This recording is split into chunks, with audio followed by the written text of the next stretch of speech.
pouco dessa arte de gerir um negócio, gerir uma empresa. Isso aqui, eu só quero deixar claro que isso foi criação minha. Não, por isso eu tentei juntar a pastoral do empreendedor com a imagem da igreja, a torre da igreja, e mais o símbolo da pastoral da paróquia, né? Paróquia Nossa Senhora da Luz. O que nós vamos tentar passar para vocês aqui? Pode mudar. Aliás, antes, eu ouvi o Paulo na missa fazer um breve comentário sobre a vida dele, e aquilo me tocou para fazer uma mensagem que pudesse transmitir o que hoje ele pensa como empreendedor. E eu peguei essa pequena mensagem. O bom empresário deve se preocupar menos em ser milionário e mais em ser espiritonário, palavra própria, sempre em busca da paz de espírito, que é onde está a nossa verdadeira riqueza, né? Então hoje a gente vive num mundo que é extremamente egoísta, no sentido de querer procurar o mais, e às vezes a gente se esquece de procurar a nós mesmos, nossa paz de espírito. Então a gente tem que ter equilíbrio. Eu já passei, a experiência do Paulo também, quem ouviu sabe, tal como ele, eu já passei por altos e baixos. Já estive lá no topo da minha carreira como profissional, no topo da minha carreira como empreendedor, já fui lá embaixo, pelo menos umas 2 ou 3 vezes. E hoje, já mais maduro, tanto como pessoa como como empresário, eu decidi optar por isso. Ter paz de espírito. Não procurar a riqueza material, mas procurar a riqueza interior, a riqueza espiritual.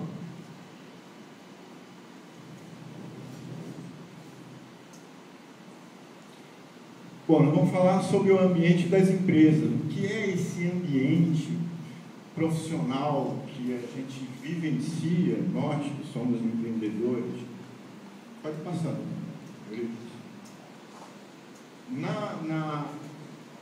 Na gestão de uma empresa, existe uma coisa que é muito importante, que poucos se dão conta, até pela própria complexidade que é esse tema, esse assunto. É a administração do tempo. Vamos falar sobre isso também.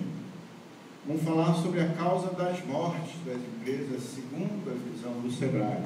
Por que morrem? Por que tantas empresas não chegam nem a 5 anos de vivência? Antes disso, especialmente as pequenas e médias empresas, elas morrem, simplesmente morrem. Vamos falar sobre a opção da gestão da empresa. Vou falar com vocês aqui quais são as opções que nós temos para gerir uma empresa. Basicamente 3 opções. Essas 3 a gente vai devagar aqui. E finalmente a parte mais prática, que é uma grande dificuldade que existe hoje nas empresas. Como gerir uma empresa através do seu caixa, através do seu fluxo de caixa? O que é fluxo de caixa? Qual a diferença do fluxo de caixa e da gestão econômica? Como elaborar um fluxo de caixa? Eu vou tentar ensinar vocês aqui a elaborar um fluxo de caixa. Para que ao sair daqui vocês já tenham até habilidades para fazer isso. Viu? Será que eu vou conseguir? Pode passar, Vinícius. Depois de ensiná-los a elaborar fluxo de caixa, a gerir a sua empresa com base no caixa, eu vou falar sobre os 7 mandamentos. 7 mandamentos do bom empresário. Quais são esses 7 mandamentos? Quais são as medidas para a melhoria da gestão de custo e fluxo de caixa? Algumas medidas assim bem relevantes dentre todas que existem, eu vou colocar aqui para vocês. E finalmente, 4 motivos para vocês manterem os recursos de vocês em caixa. Um pouco de recurso em caixa. Começando sobre o ambiente da empresa. Qual é o novo desafio organizacional que os empreendedores, sejam eles pequenos, médios, grandes, e os micros, né, como são chamados, MEI, microempresários, também podem se arrolar nesse critério. Primeiro, a velocidade. Hoje em dia a gente vive uma velocidade impressionante sob o ponto de vista profissional e empresarial. Você tem que fazer várias coisas ao mesmo tempo, às vezes. Então, essa velocidade, naturalmente, foi promovida pela própria informatização, automatização. Chegou o computador, as empresas se informatizaram e a nossa cabeça teve que seguir o mesmo ritmo dos computadores. O computador trabalha, a memória do computador trabalha em fração de segundos. A nossa não consegue acompanhar, mas a gente está tentando, parece que a gente está competindo com a máquina. Enquanto a máquina estiver aumentando a velocidade do processamento, parece que a gente também tem que aumentar a velocidade do nosso processamento. Então, isso é uma característica empresarial hoje em dia. A velocidade de processamento em todos os aspectos dentro de uma empresa. Flexibilidade. Hoje, para você ser empresário, você precisa ter muito jogo de cintura, né? Você está se relacionando com o seu cliente e o seu cliente lhe pede uma coisa que às vezes nem sempre é aquilo que você pode oferecer. Mas aí você pensa, poxa, eu não posso oferecer isso, mas vou ter que me virar para oferecer, senão eu vou perder esse cliente.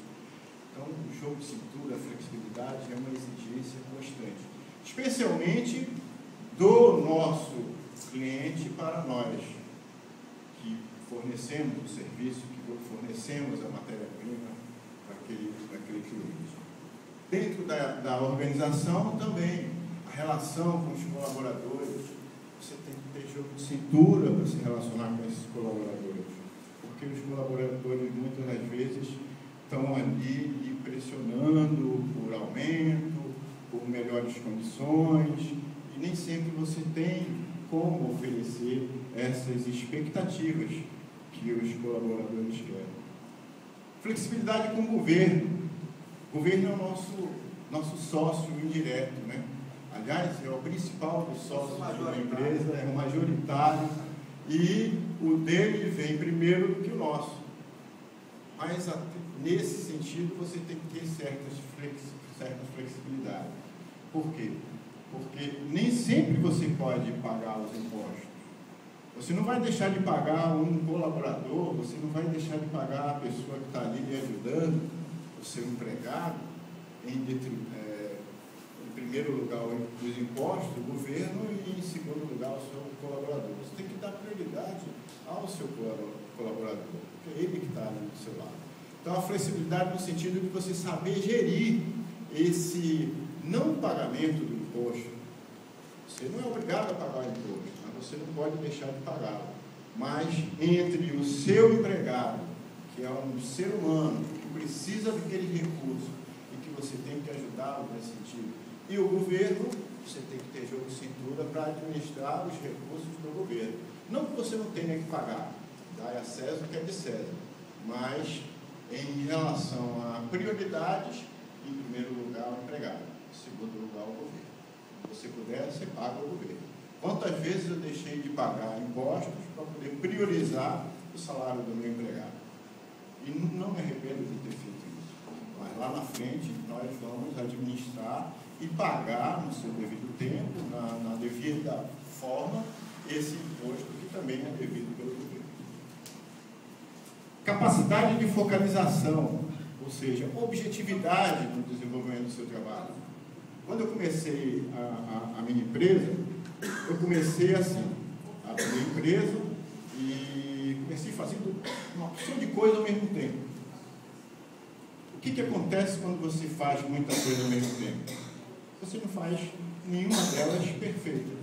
Então, para você ter perfeição, para você chegar à perfeição naquilo que você faz, é necessário que você tenha foco. É necessário que você saiba o que você quer e saiba fazer exclusivamente aquilo que você quer. Seja um especialista de uma determinada atividade. Tá? Simplicidade. Esse é um objetivo não para muitos, para poucos, porque administrar às vezes exige um pouco de simplicidade, exige um pouco de descomplexidade da atividade empresarial. Então, você tem que ser simples, porque se você não tiver esse dom de ser simples no desenvolvimento da sua atividade profissional, ou no desenvolvimento da sua atividade empresarial, mais tarde, certamente, você vai se pedir mais do que você precisa. E aí, pedindo mais do que você precisa, você vai deixar de atender aqueles que estão precisando de alguma coisa. Então, você tem que ter simplicidade para você não transformar a sua vida profissional, a sua vida empresarial, numa corrida desenfreada para o ter e esquecer o ser. Hoje as organizações funcionam basicamente com esse paradigma, né? Uma estrutura bem militar, onde você tem várias áreas dentro de uma organização, e essa estrutura quase militar, ela tem paradigmas históricos e problemas de natureza política no relacionamento interpessoal das pessoas que trabalham na empresa. O que a gente propõe? Uma quebra de paradigma. É preciso que a gente comece a quebrar esses paradigmas. Essa estrutura, sob o meu ponto de vista, ela está se tornando completamente sem sentido com as informações, com a informática, com a tecnologia da informação hoje em dia. Então é necessário que a gente simplifique um pouco essa estrutura organizacional e passe a ter uma estrutura onde nós teremos os gestores da empresa e seus blocos de gestão. Gestão de produção, gestão de recursos, gestão de apoio. Com isso você quebra um pouco aquele ambiente político que existe dentro de uma empresa. Eu tenho um cliente lá em Lauro de Freitas e ele está passando, ela, aliás, né, uma senhora que é a dona da empresa, está passando por alguns problemas exatamente dentro dessa característica, problemas de estrutura dela. Ela não consegue quebrar o paradigma da estrutura que ela montou dentro da empresa dela. Então fica aquela estrutura grande, cheia de chefes e uma relação interpessoal complexa de políticas de um querendo ser melhor que o outro. Eu vivi muito isso quando eu fui empregado também, trabalhei alguns anos no Polo, e era a coisa que mais me deixava chateado, triste, era essa competitividade exacerbada dentro das organizações, esse clima de política dentro das organizações, política no sentido nacional, né? Porque a política nacional ela é meio deturpada do que seja exatamente a política. Então, aquele ambiente muito carregado, onde as pessoas não são muito autênticas, fingem que uma gosta da outra, mas saindo dali ninguém se conhece, cada um é o seu canto e fica aquela relação meio constrangedora fora do ambiente de trabalho. Ambiente de trabalho esse que nós temos a seguinte concepção: a empresa que tem como objetivo o lucro este para gerir a própria empresa e para remunerar os sócios. Esse lucro, essa receita que sobra, pode ser aplicada em oportunidades extras que, existindo, vão ser revertidas para a própria empresa. E aí nós temos esse círculo vicioso envolvendo o ambiente empresarial de uma forma geral. Administrar o tempo, só um minutinho, só isso. Eu vou mexer um pouco aqui com os brios de vocês. Você sabe administrar seu tempo dentro da sua empresa? Você sabe administrar o seu tempo dentro de si mesmo? Vou fazer algumas perguntas aqui, vocês se respondem.